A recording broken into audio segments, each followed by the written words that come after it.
Hello guys, what I'm going to show you today is how you can create a graph using two different set of data inside of Excel. Now, in order for this to make sense, one of your columns has to be some kind of category. Okay, so for example, in my case, this is just the month of the year, but it can be, for example, I don't know, some kind of color, type of business, type of animal, a bunch of different stuff, a bunch of different categories. Okay, meaning that it needs to be some kind of discrete data. Okay, and the others can be continuum data, meaning just numbers. Okay, so what are we going to do? We're just going to select these three columns in here, and we're going to click on insert. And now you can just go to charts, and you can go to this button here, and you can just click on recommended charts.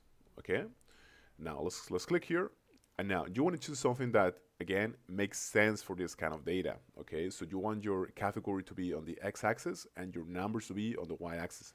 So as you can see here, the cluster column actually works very good for this kind of data. Okay, and actually most of these are going to work just fine.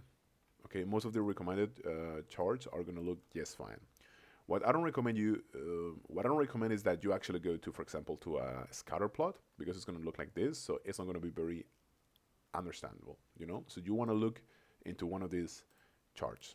Line, stack column, cluster column usually is going to look good. Okay? So that's it. Thank you very much.